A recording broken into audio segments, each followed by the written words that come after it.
Velkommen til Skeivt arkiv og vår presentasjon av den skeive bergenshistorien, i dag i episode 2 fra 1970 og fremover.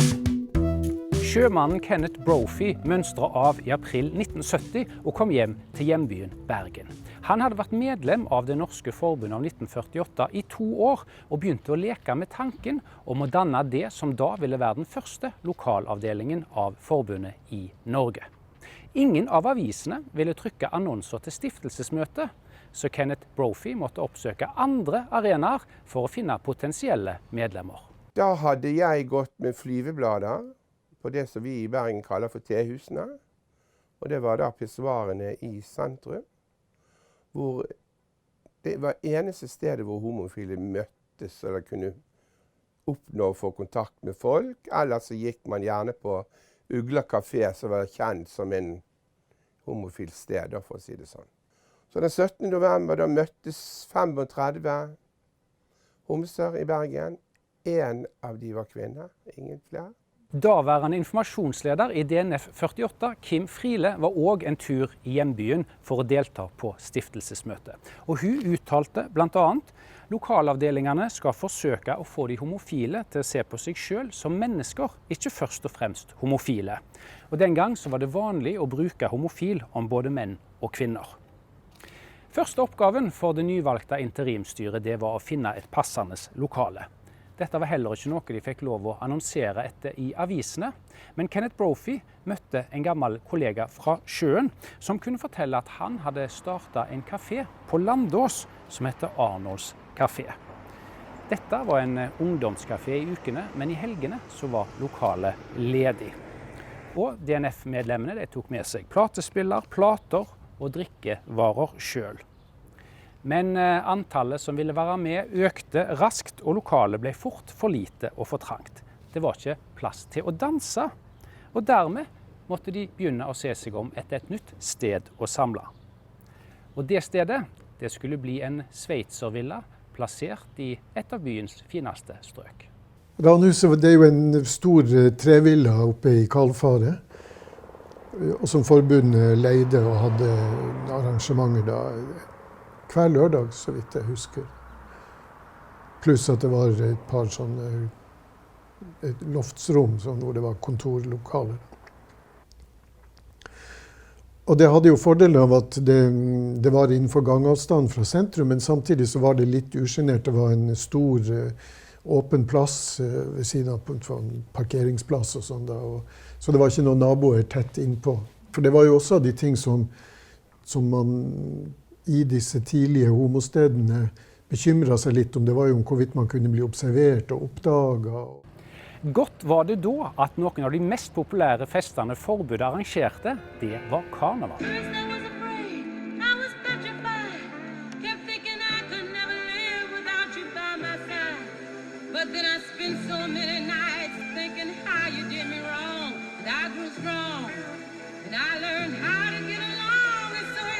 Ja, 70-årene begynte bra her i Bergen, og Kim Friele fikk til og med takketelegram fra sine venner i hjembyen. Og etter hvert så skulle det bli enda mer å takke for. I 1972 så ble endelig den forhatte 213-paragrafen avskaffet, som kriminaliserte seksuell omgang mellom menn. Blant annet takket være denne lille boka her, som ble forfattet og som ble delt ut til alle stortingsrepresentanter, med overskriften 213 onde eller nødvendighet. Men ingenting varer evig, og kun få år senere, i 1978, ble DNF 48 i Bergen splittet, da det brygget opp til konflikt og på nasjonalt nivå. Alle som ble mistenkt for å være medlemmer av AKP-ML, gjennom at de også var medlemmer av arbeidsgrupper for homofil frigjøring, ble ekskludert. Og det holdt at du bare ble mistenkt for å være kommunist. Og disse såkalte, eller ikke var såkalte, det var eksklusjoner. Her i Bergen tror jeg det var 16 stykker som ble ekskludert. Og det var helt på trynet, det var virkelig aldeles meningsløst. Og det var jo, altså noen av oss var med i AKP, men det var noe veldig få. Og det var helt alminnelige, strålende mennesker, aktive i organisasjonslivet, som satt i styret i Bergen, eller var aktive på annen måte. Førsteklasses folk, som ble ekskludert. Dette var selvfølgelig forferdelig.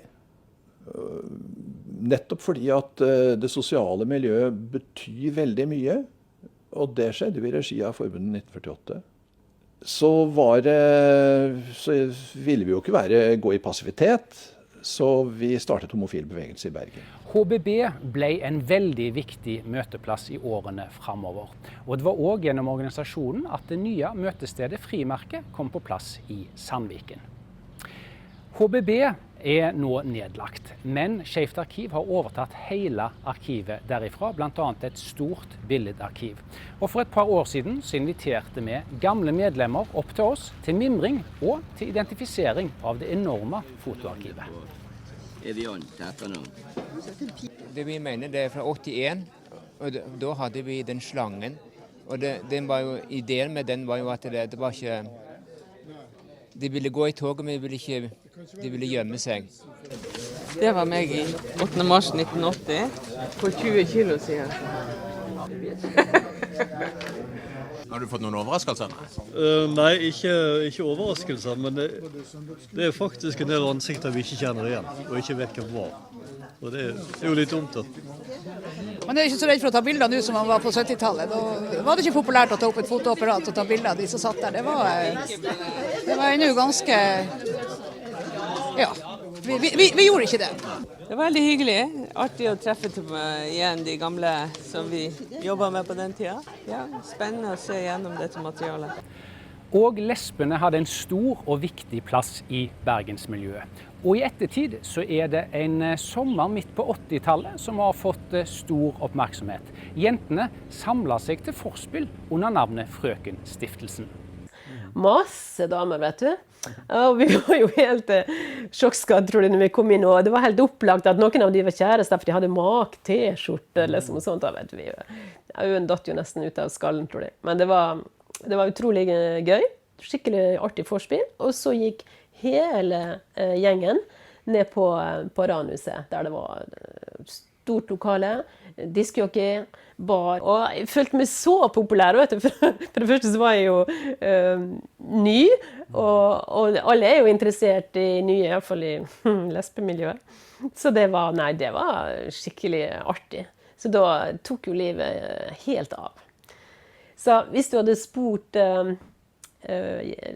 lesbiske bifile som var i miljøet i sommeren 86, så er det går liksom gjetord om den sommeren.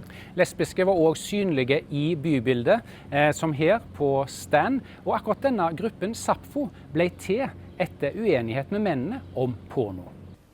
Det ble jo siden splittelse da i 81 i HBB mellom kvinner og menn, fordi at mennene satt og vedtok støtteresolusjoner til porno, og uttalte at porno var spesielt bra for kvinner. Uten at kvinner ville ha noe med det å gjøre i det hele tatt, og drev og brente pornobål på Torgallmenningen, så det var jo sånn. Og da ble vi med i, da var det noen jenter som stiftet en kvinnegruppe i DNF 48. For det der med HBB, det hadde jo skåret seg helt, å være med de. På grunn av denne pornogreien. Mens de var sikkert ikke mer progressive, de der mennene i DNF 48, men de hadde nå ikke sagt noe om det, de hadde ikke uttalt seg. Det var også et relativt romslig miljø for personer som utfordret kjønnsuttrykk og konvensjoner. Transpersonen Daisy Hafstad spredde med glede campkulturen og sto i en årrekke bak legendariske Melodi Kvasi Grand Prix. Og hun fikk også stor oppmerksomhet i byens aviser. Ja, det var annerledes tid, og dermed så hvis jeg sa noe da, så ble folk mye mer provosert. I dag ville sikkert ikke folk hevet bryn en gang med ting jeg sa den gangen. Så for eksempel, det var en fetisjfest på Hulen i Bergen, og så var Bergensavisen der, og jeg hadde jo knapt begynt med disse showene. Og da gikk jeg på den fetisjfesten, og så visste jeg at alle sammen skulle gå med sort lakk og lær, så jeg tok på med hvite blonder i stedet for. Det kom jo godt i fluorescerende lys. Og så var det Bergensavisen som intervjuet, hvorfor er du her? Og jeg, ja, det er driting, så hadde røykt noen jointer og bare gjerne jeg tenner på å se meg selv i blondundertøy. Jeg blir så kåt av å se meg selv i speilet, og det kommer på trykk. Sant? Og da det klart at da ringer familien. Altså, vi tolererer alt du gjør og aksepterer, men må du drive og si sånne ting i avisen? Altså, alle tante Jossa og alle er helt opprørt. Altså, vi prøver å støtte det her, og så ødelegger du alt sammen. Sånn. Som transperson kunne likevel miljøet føles utfordrende, noe Stein Wolf Frydenlund opplevde. Og så kom jeg tilbake til Bergen etter å ha jobbet i Nord-Norge, og da tok jeg kontakt med LLH. Da var LLH relativt nystartet, så det var 2 lag i Bergen. Det var homofil bevegelse i Bergen, og så var det lesbisk bevegelse i Bergen. Så tenkte jeg at homofil, det var jo meg. Så jeg ringte homofil bevegelse i Bergen. Og da fikk jeg beskjed om at nei, jeg hadde ringt feil nummer, fordi at jeg burde snakke med lesbisk bevegelse i Bergen. Så da var det 2 kjønnsgreiene igjen. Altså, Desiree Hafstad, disse var jo en del av miljøet i Bergen. Og hadde ganske veldig godt synlig i miljøet. Men i hvert fall, det var synlig, men det var kanskje ikke så synlig med trans som det hadde vært en del år før. Dette har bare blitt fortalt da.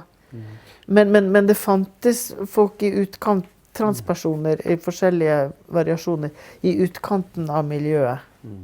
Så om man ikke var så veldig synlig i de homopolitiske organisasjonene, så i utemiljøet og i det sosiale livet på noen måte, så var det en del forbindelseslinjer.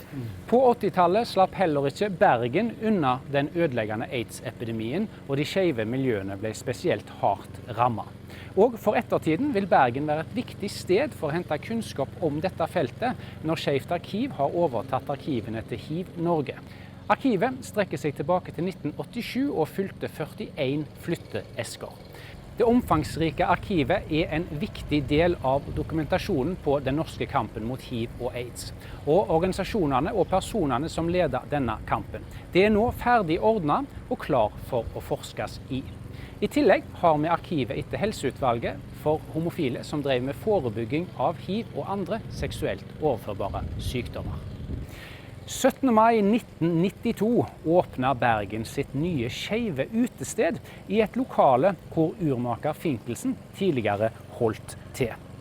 Finken slo for første gang opp dørene denne våren. Torleif Pedersen, som drev stedet de første årene, forteller. Og vi skulle ha åpne vinduer, sånn at alle kunne se inn, at det ikke var noe fesjå, at vi var ikke noe annerledes. Altså det skulle være integrering i det heterofile samfunnet som vi var nødt til å gjemme oss for. Altså, det var veldig viktig for meg og for mange andre at det ble gjort. Altså. Derfor var det ikke gardiner, det var ikke persienner. Jeg fikk jo så mye protester. Folk ville ikke gå der og sånn, så sa jeg, da får du gå et annet sted. I 1993 så ble det endelig mulig for de som ønsket det å inngå partnerskap, i dag endret til ekteskap. Linda Skage var en av 2 bruder i det første paret overhodet som inngikk partnerskap i Bergen. Dette skjedde på Tinghuset 13. august 1993. Det ble annonsert i et intervju i BA og skapte mediestorm. Det opprinnelige forslaget fra Tinghuset var at partnerskapet skulle inngås i en rettssal, men etter protester så ble det tidligere vigselsrommet nå omgjort til et seremonirom. Og utenfor Tinghuset ventet enda mer. Vi tatt imot av et folkehav. Det var utrolig rørende, altså. Helt spesielt. Det var det. Jeg kommer aldri til å glemme det. Og fotografer som løp rundt. Og han for BA, han tok et bilde av oss når vi kysser. Og det står noen eldre bak. Og det ble årets nyhetsbilde. Men for andre så skulle ønsket om å inngå partnerskap bli adskillig mer komplisert. Prest Siri Sunde fra Bergen fikk fast jobb i Torpa i Nordreland i 1996. Da var hun ugift og levde alene. Men ganske snart så møtte hun Eleanor, og da oppstod også ønsket for de 2 om å inngå nettopp partnerskap. Det ble en stor personlig konflikt. Siri Sunde hadde nemlig før hun fikk jobben måttet signere på at hun skulle leve alene. Men så kom kjærligheten. Siri Sunde-saken ble den store prøvesteinen for bispemøtet i Den norske kirken på spørsmålet om de kunne akseptere prester som levde i homofilt samliv. Og så ble det jo snakk om partnerskap. Ingen husker nå hvem som fridde akkurat nå, men det ble liksom sånn neste sommer. Jeg hadde jo en farmor på 89 år. Det var liksom det der med at tiden var moden, og de der tingene ble liksom veldig ullent.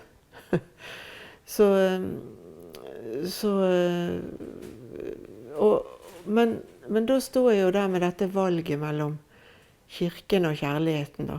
Sunde fikk permisjon fra stillingen etter partnerskapsinngåelsen, men i 1999 ble det avklart at hun kunne fortsette i jobben som prest. Og senere så er hun blitt fulgt av flere mannlige og kvinnelige kollegaer. Den 30. januar 2017 vedtok også kirkemøtet liturgi for likekjønnet ekteskap. Og når det gjelder det som i dag er pride over hele Norge, var Bergen tidlig ute. Dette bildet viser Kenneth Brophy i faglig 1. mai-tog 1974, som bærer fanen med budskapet full støtte til homofiles kamp for frigjøring. Men allerede 17. mai 2 år før sto også Brophy sammen med 3 andre aktivister i den grønne midtrabatten på nedre del av Torgallmenningen, mens hovedprosesjonen og barnetogene passerte på hver sin side.